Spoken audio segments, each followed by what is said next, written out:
on Nova Legends podcast, I have Kansas City Chiefs offensive line coach Andy Heck, my old basketball nemesis from Woodson High School in Fairfax. Andy and the Chiefs just won Andy's third Super Bowl championship. The Chiefs third under Andy Reid. Andy, good to see you. Congratulations. Good to see you too, Julian, and I appreciate it. Great to be here. Oh, well, awesome. I appreciate you doing this. Well, let me remind folks of your background. As I mentioned before, you're an 85 Woodson graduate. You played with current Harvard coach Tommy Amaker and basketball. Andy was a great basketball player, amazing football player. He played against my good friend Chris Warren, and who was later a Seahawks teammate in the NFL many years later. Andy went on to Notre Dame, class '89, played for the great Lou Holtz. And he was as captain of the national championship team, the whole Crooks versus Catholics versus convicts matchup, right. and he was amazing feeling. I'm sure to be captain of that first round draft choice for the Seahawks. Had a great career in the NFL, 11 years. Played for Chicago and the Redskins. Wrapped up and got into coaching. Finally found where he should be, the place where all the thought leaders in sports are. UVA, became a graduate assistant. Worked with the Jacksonville Jaguars for a few seasons, and then since 2013 has been with Andy Reid and the Chiefs. Andy, did I get most of that right? Yeah. Spot on, man. I did play 12 years. You shorted me 1 year, but okay. Yeah, sorry I snuck a 12th in. My last two being in Washington. Yeah. Okay. Well, great. Well, look. I thought I'd start with Andy Reid. Now, here's a guy. You're one of his longtime assistants. Matt Nagy came back. He's the offensive coordinator. Another assistant. He's got so many guys working for him now. I've been with him for a long time. But then he's got guys all over the NFL now. And his legacy is building. And I feel like Andy Reid is kind of in the Bill Belichick years, and that he's not really getting his due. I mean, me and you grew up in the days of Chuck Noll and Tom Landry. These guys were just these coaches that we knew were great then. And I feel like Andy Reid is going to one day be known as a great coach, but I feel like he's just kind of getting his due. What do you think Andy Reid's legacy is going to be for guys who worked for him for a very, very long time? Well, for anybody who's ever met him, they're going to know he's, first of all, a great guy. He's going to be known as this is a good guy. He's a great boss, and he's one of the absolute most successful coaches in the history of the game. I think he trails only Coach Belichick and Coach Shula, and he just passed Tom Landry in terms of wins. And he's still relatively young, and certainly young at heart. So there doesn't seem to be any end in sight for Coach. So he's going to get all the records or games won needed to be considered one of the greatest of all time. And then, though, he's going to leave behind a legacy. I mean, a ton of players and coaches who absolutely loved working with and for him. And as you mentioned, he's got guys all around the league. I mean, Doug Peterson jumps to mind down in Jacksonville, who played for him. And Coach is an ultra loyal guy. He's got former players or guys that he's brought up through the ranks in the coaching world that he likes to surround himself with. And, so he'll be known for that as well, I suppose. Yeah. Well, he's also, Andy, one of the great lineman coaches that you've worked for. You've worked for Andy Reid. You played under Chuck Knox. You played under the great Joe Moore at Notre Dame. He was the offensive line coach. He was the one who moved you from the tight end spot. Coach Kent Stevenson, who ended up he was at Seattle, ended up going to Pittsburgh. You have learned from some great linemen, some great lineman coaches, and as a player and also as a coach. Has coaching linemen changed a lot over the years? Like I remember last time we talked, you told me Coach Stevenson, he taught you when you're trying to pass block, something you didn't do that much at Notre Dame, if you can keep your guy away from the quarterback for box him out between 2.5 and 3 seconds. That's enough time for the quarterback to throw. But these little tidbits, has coaching linemen changed a lot through the years? Uh, yes and no. And, you mentioned some of the great coaches that I've had a chance to learn from. Um, and, we also have to mention Tony Wise, who I worked under in Chicago. He was my O-line coach in Chicago, and he had come to Chicago from Dallas, where he coached some of those great Dallas lines.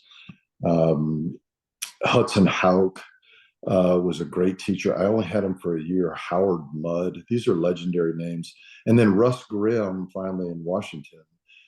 Russ himself was coached by Joe Moore. So he's a Joe Moore guy. And I see him every other year at the Joe Moore camp. So, man, how blessed was I to be around such great coaches. But yeah, you mentioned it was one of my very first experiences learning how to pass pro.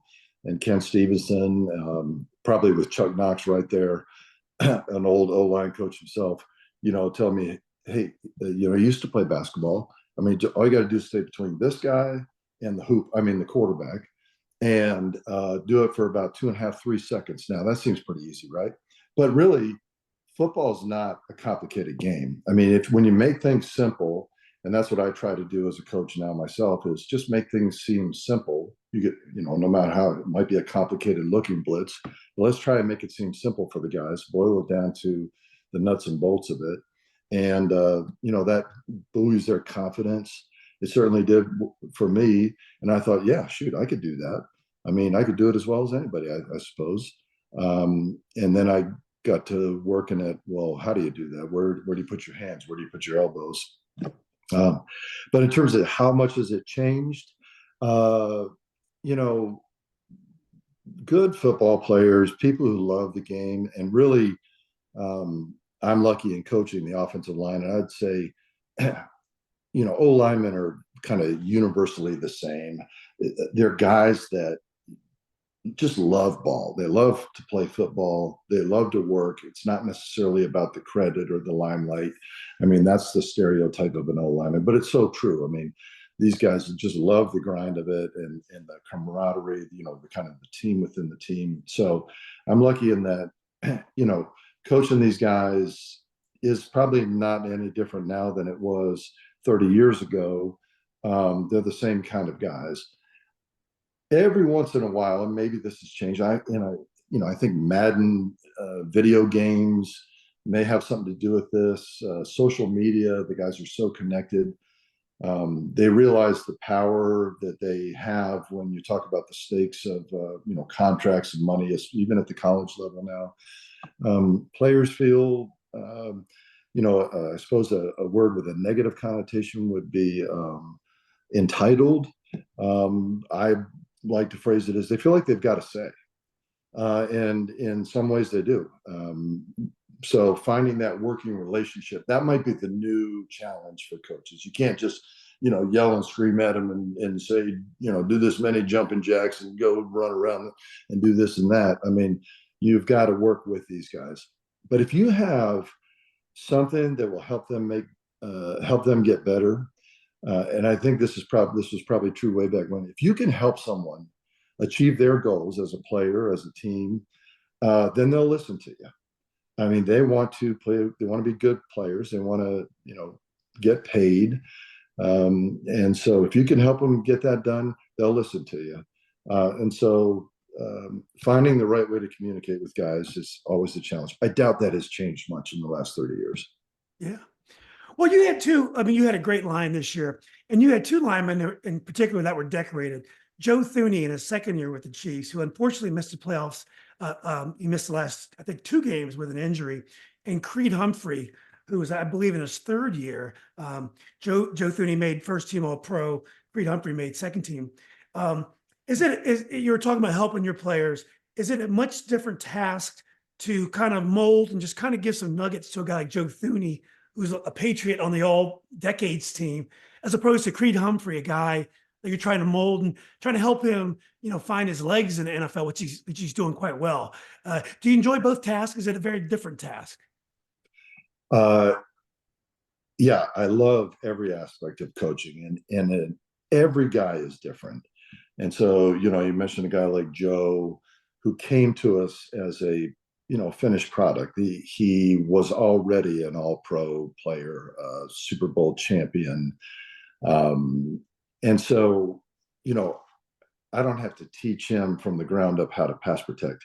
He's already the best pass protector in the world. So I just have to not screw that up. So, hey, whatever's working for you, Joe, we'll keep doing that. And then I'll point out little mechanical things. And what I love about Joe is he's very coachable and eager to learn or, recognize his deficiencies and what he's got to work on. So, a lot of what I do with Joe is just presenting him the game plan, teaching him the defense we're going to be facing. Here are the protection, rules and nuances this week. Just kind of the nuts and bolts of a game plan in a given week. But then how does he work, within our scheme? Here's what we're going to do.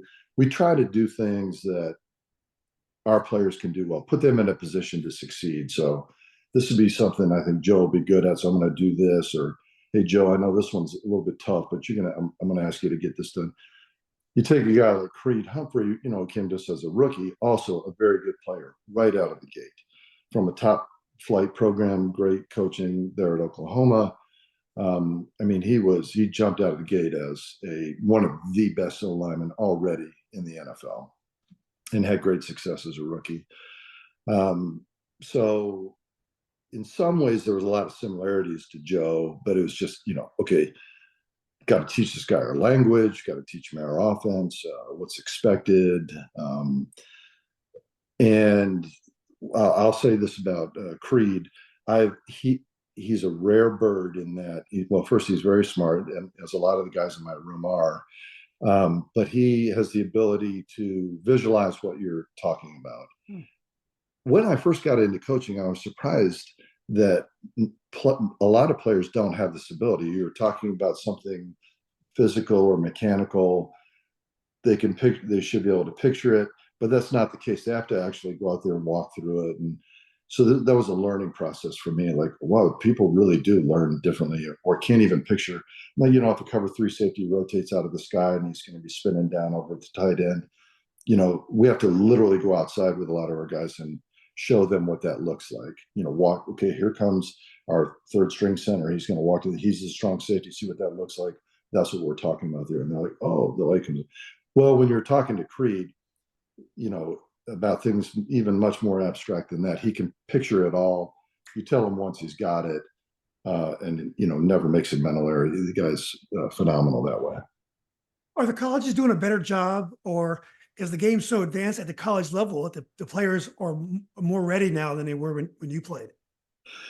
I don't really know the answer to that. I feel like there's great programs out there, and that these guys, get great coaching.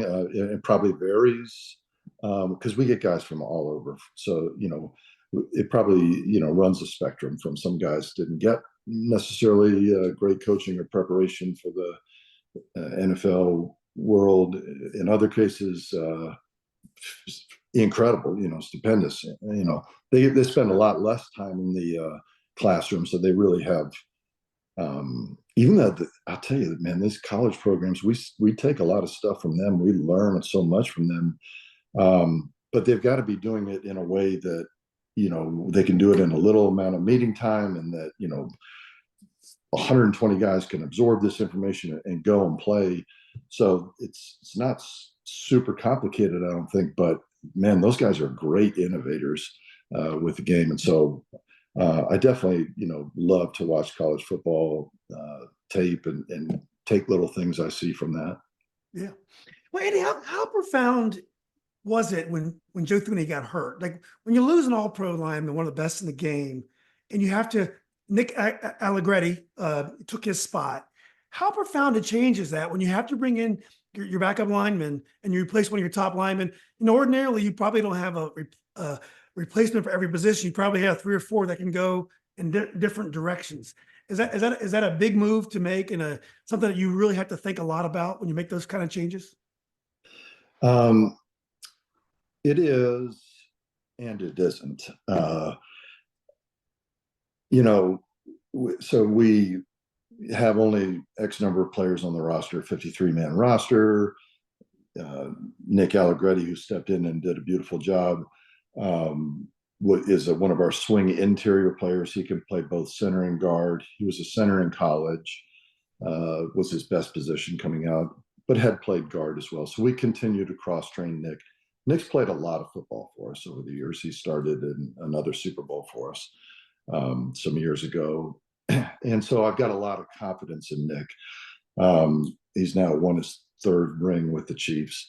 So while Nick is, the backup to Joe, who's an all-pro player, Nick's a very good player in his own right and a guy that I trust and have a lot of confidence in. And so when Joe goes down, that's a huge disappointment. It's a blow. We're, losing, in my opinion, one of the best players in the game.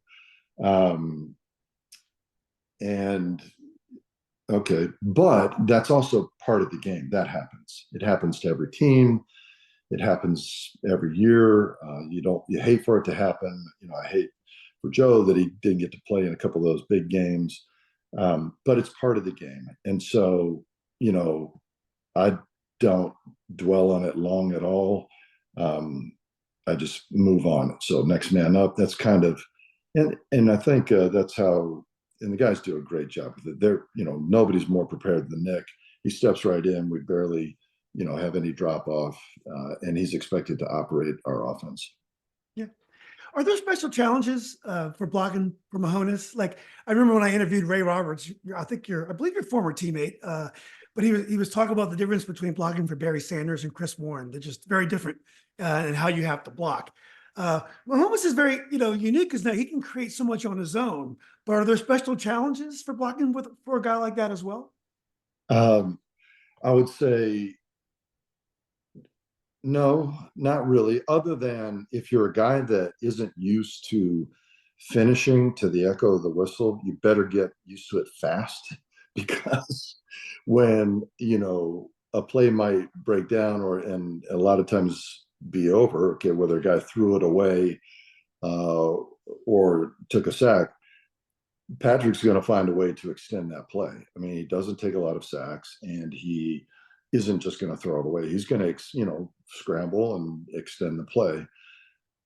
Now, we don't change how we block or protect. I mean, we still protect the traditional pocket that, you think of for a quarterback. And if everything works properly, he's on a 5 or 7 step drop and boom, ball's out.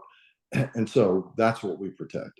And then, when he begins to create and do Patrick Mahomes stuff, then we just play ball. I mean, just let your instincts take over and block who needs blocking.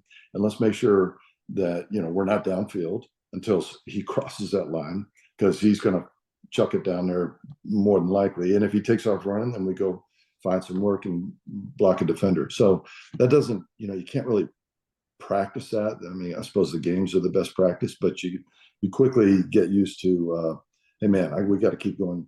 I say all the time, you can't let that egg timer go off. Like, oh, this play has to be over. No egg timers, man. We just keep going.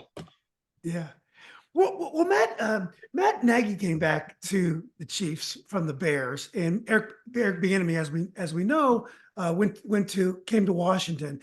How does that change your job when you have a different offensive coordinator and you're the O-line coach? Does that make your job any different? Well, it changes in that when you put together an offensive game plan, it's very much a group effort. And so, there's a lot of communication that goes on in small meetings and then bigger meetings.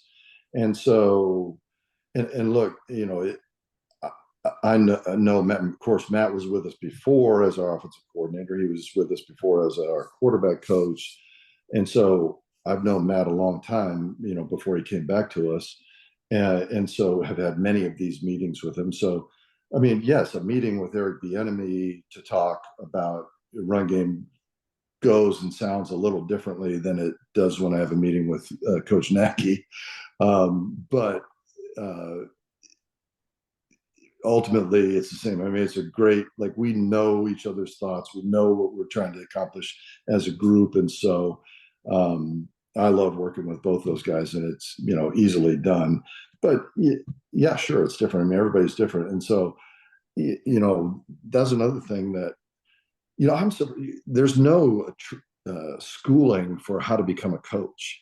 There's no manual for like what you got to do as a coach, but being able to, I suppose, like any job, being able to communicate with people and work and play well with people, is a key ingredient. And so, because, hey, I might want to do this, and another coach wants to do that. And how do we compromise it? Well, something's got to go, something's got to give, or, whoa, this matched up perfectly. So there's, communication that goes on. And one thing I love about my job is I get to work with great people. And so Coach Nagy, fantastic coordinator. Eric Bieniemy, fantastic. I had a good working relationship with Doug Peterson when he was there. And then, of course, Coach Reid is very, very involved with their offense. I mean, ultimately, everything runs through Coach Reid. And so a lot of my communication is with him as well. Yeah. Well, Andy, you're the epitome of a low key person. Stay below the radar. You just do your job. That's how you live your life. Um, this year was hard for the Chiefs. The Chiefs had more media hype than any football team in history. Um, and my daughter, who doesn't like football, she's watching all the Chiefs games. There was more media on the Chiefs than any football team ever. Did it make it harder to do your job? Was it more enjoyable? How did that change your job? Uh, it changed my job zero. I did. Yeah, no, it's fun and it's awesome. I love that. There's a lot of attention for all the right reasons on the Chiefs.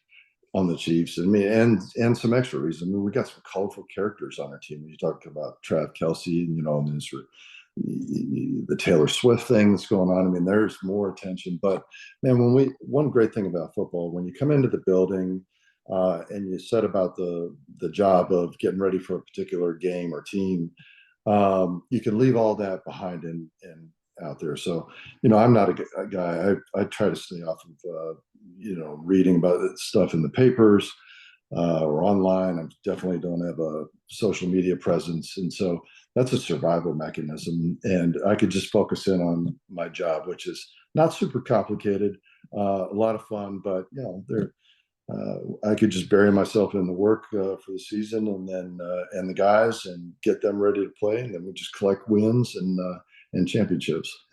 Yeah. Well, you've done that really well, Andy. Well, there was a moment, obviously, when a heated moment between Travis and Coach, and I was thinking, has the relationship between coaches and players changed? I mean, can you imagine that have happened like to Chuck Knox or Lou Holt? But the way Andy Reid handled it, it was just a heat of the moment thing. We're going to do this together and win. It didn't seem like a big occurrence. Do you think the relationship between players and coaches has changed over the years? Yeah, I think it has. Certainly. I mean, as I mentioned before, players. I mean, you've got to relate to them. You've got to talk to them.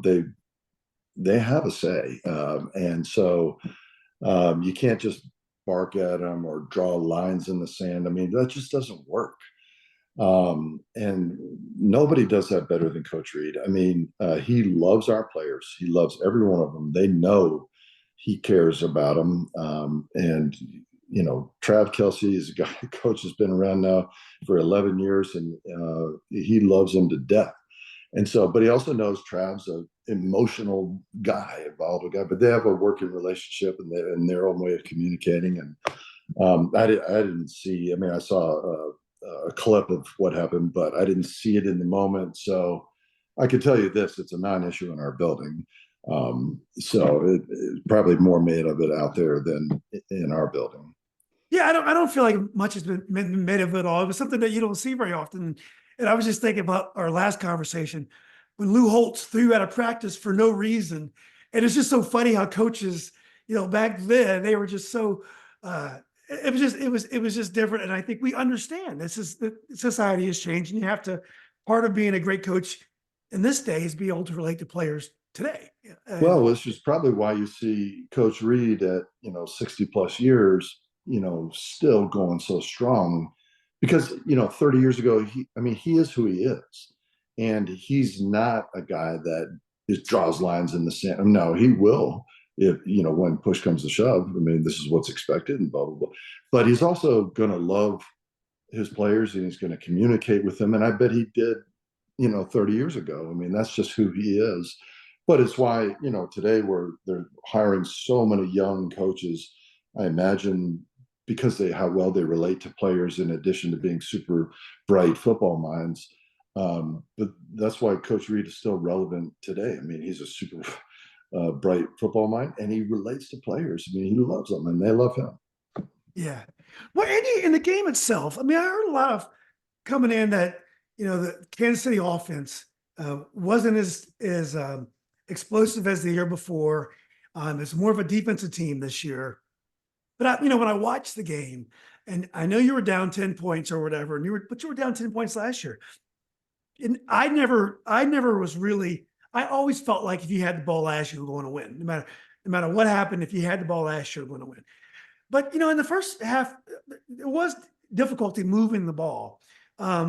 It's easy for me as a fan to say, "Well, Mahomes is going to find a way to do it. They're going to win." What was going on in your mind? Was it frustrating? Did you guys feel like, "Oh, we'll figure it out," or was it a struggle to try to figure it out and move the ball in the second half? Well, sure, it was frustrating. Now we knew we were playing a great defense, a great team, and thank goodness we've got such an incredible defense ourselves this year. I mean, they kept us in so many games, and Coach Spags and those guys, hats off to them. But we went at halftime and said, "Hey, look, it's a one-score game, fellas. We're going to find our footing. We'll get this thing going." We expect to score every time we step on that field, and so when you don't, it's frustrating. But nobody, loses their cool or hey, it's a one-score game. Here's what we're going to do. Here's what we're seeing. This is what we've got that we like against this. Let's just go out one play at a time and execute. And yeah, I would say there's never a doubt when you've got 15 back there pulling the trigger. There's never a doubt. You're always in that thing. And so to be able to eventually turn the tide a little bit, and defense kept holding, and then they create a turnover and we're able to take the lead, then yeah, there's no stopping us. Yeah. What is the key to the Chiefs? It's very rare that you see a team or a corporation or anything that can operate without making any mistakes. The Chiefs, they will go for quarters without making a penalty. When it's crunch time, it feels like you always execute. You don't make mistakes.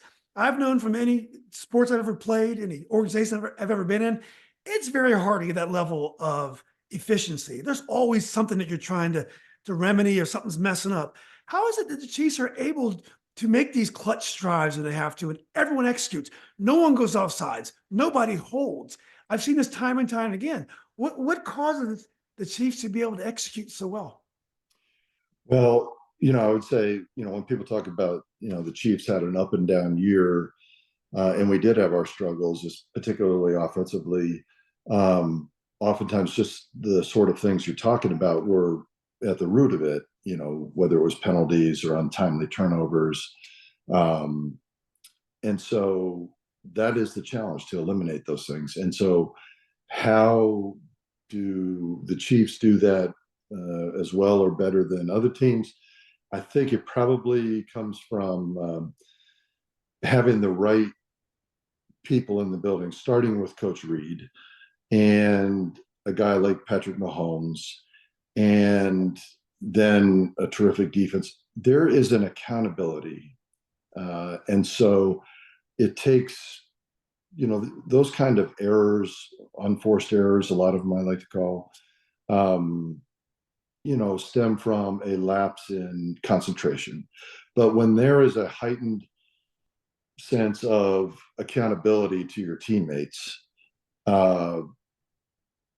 people get a little bit more locked in, and you eliminate those things. And so we work hard at that. But I think it's it all kind of goes hand in hand, having the right people in there. And it starts with Coach Reid. It starts with our quarterback, who are ultra competitive. And look, you don't want to, if I'm playing offensive tackle, I don't want to screw that thing up for those guys. Yeah. I want to get this right.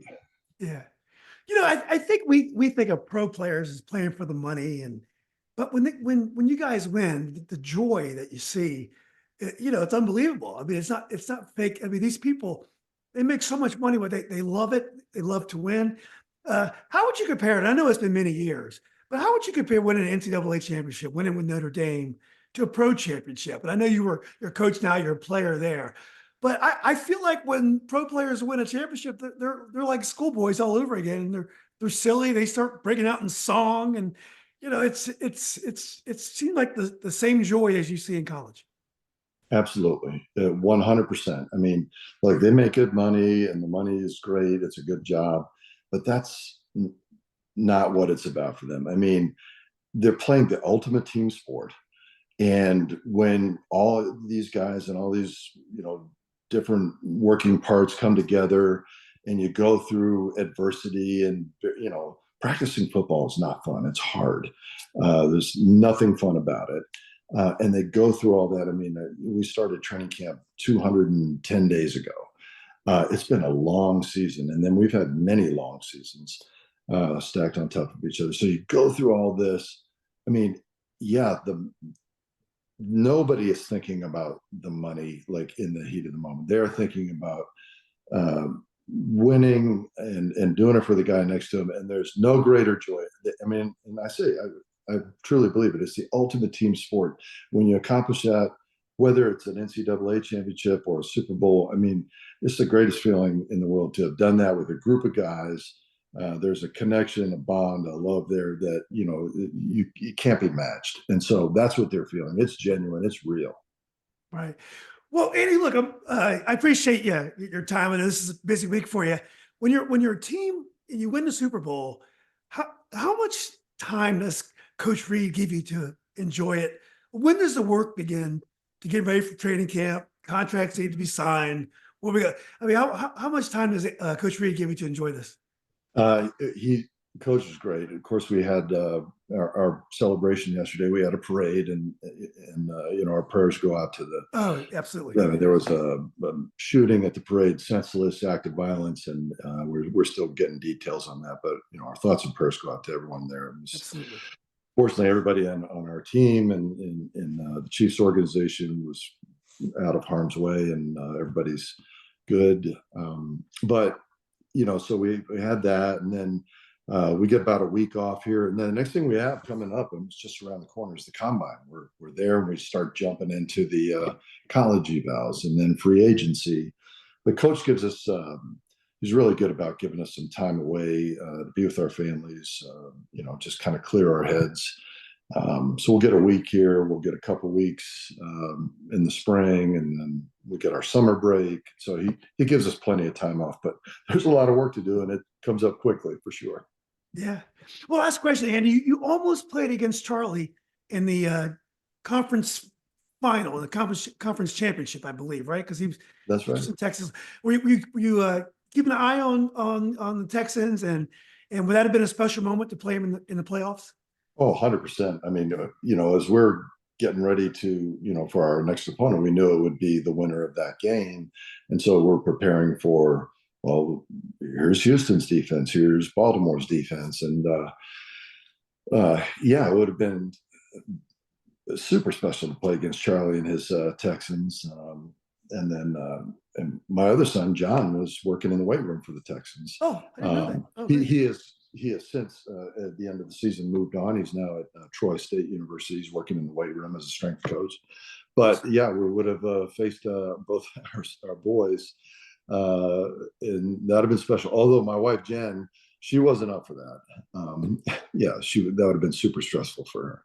Well, at least one of you is bound to win, so it would have been. Yeah, nice one of us would have been going to the Super Bowl for sure. Exactly. So, well, look, Andy, I really appreciate you doing this, man. This is a very tough week. I'm sure that there's a lot of media opportunities. I appreciate you taking time to talk to a lot of the folks back home. We'll love to see you as well. And every time I see a Woodson person, They always thank me for interviewing you, and they just think you're great. I mean, people here love you. And you know, it's funny. We still are stuck while you're out here winning Super Bowl titles. We're still talking about the 1984 districts. You know, who should have advanced, and you know, that's the world we live in. So it's good to see that you moved on and you're still doing your thing. Well, I appreciate that. I certainly enjoy it. I mean, you bring back, all these memories every time we talk, and so that brings me back. And of course, I get back to Northern Virginia every summer, and I'm hoping to see some old friends and coaches as well. So great talking to you, Julian. Thanks. Yeah.